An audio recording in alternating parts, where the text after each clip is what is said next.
ainda sobre essa comunhão.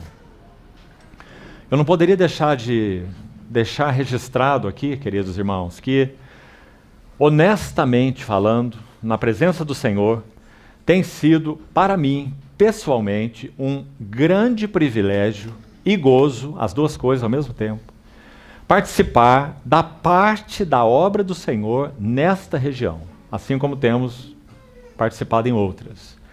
O que nós chamamos de participar de parte da obra do Senhor? Em primeiro lugar, se é obra do Senhor, então o Senhor é a vanguarda do que Ele faz. Ele não chama ninguém para que seja vanguarda do que Ele faz. Ele é a vanguarda. Quando o povo foi atravessar o Jordão, a arca era a vanguarda. Há um texto interessante em Josué 3, que diz assim: a arca da aliança do Senhor passa o Jordão. Um versículo muito interessante, porque a arca não tem roda, e nem ela ia entrar sozinha no Jordão. Mas literalmente Josué disse: a arca da aliança do Senhor passa o Jordão. Aí está a ênfase. Tudo ocorreu por causa da arca. A vanguarda era a arca. O Senhor disse a Josué que a arca iria se adiantar ao povo cerca de 2.000 côvados, mais ou menos 900 metros. E ali há um verso tão especial, que diz que a arca faria isso com esse adiantamento em relação ao povo, porque por tal caminho nunca passastes antes. Que caminho era esse? Não era um caminho comum. A arca ia em direção ao Rio Jordão, que transbordava sobre todos os seus barrancos, ou ribanceiras, como diz a palavra. Impressionante. Aqueles que levavam a arca nos seus ombros estavam imediatamente identificados com a arca que estava sobre eles. Maravilhosa essa figura. Porque a arca é figura óbvia do nosso Senhor Jesus. Sua pessoa, a arca em si, e sua obra, o propiciatório, que eram inseparáveis. A glória da pessoa e da obra do Senhor, né? Passando o Jordão. Mas ela passaria sobre os ombros dos levitas sacerdotes. Ou seja, Deus chama cooperadores para os seus interesses. Qual seria a principal característica deles? Eles teriam que estar identificados com a arca. Eles não iam escolher o caminho da arca. Foi o Senhor mesmo que escolheu o caminho da arca e registrou para eles. Quando? No próprio texto, Josué 3, é dito assim: quando as plantas dos pés dos sacerdotes tocarem as águas do Jordão, estas se abrirão. O Senhor escolheu o caminho da arca.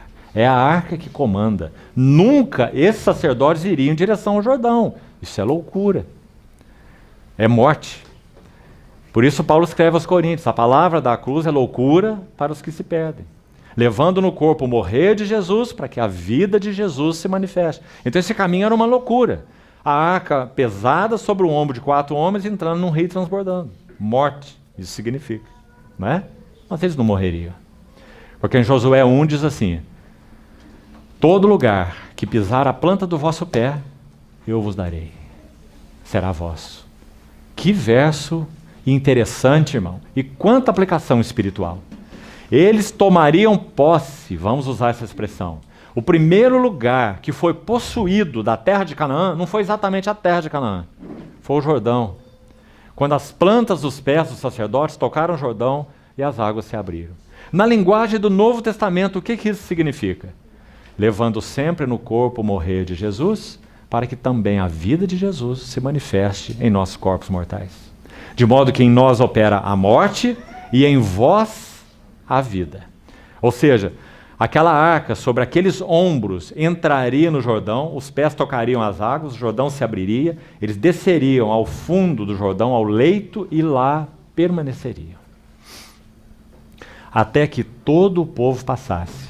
Vanguarda.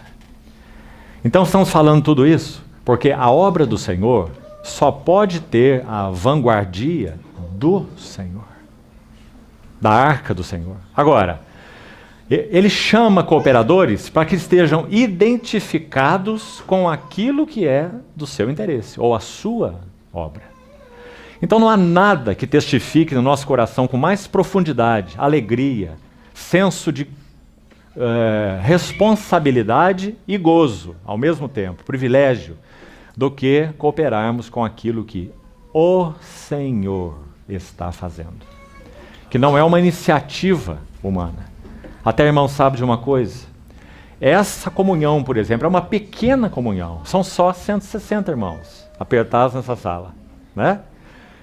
Uma pequena comunhão. Ela nunca ocorreria sem a vanguarda do Senhor.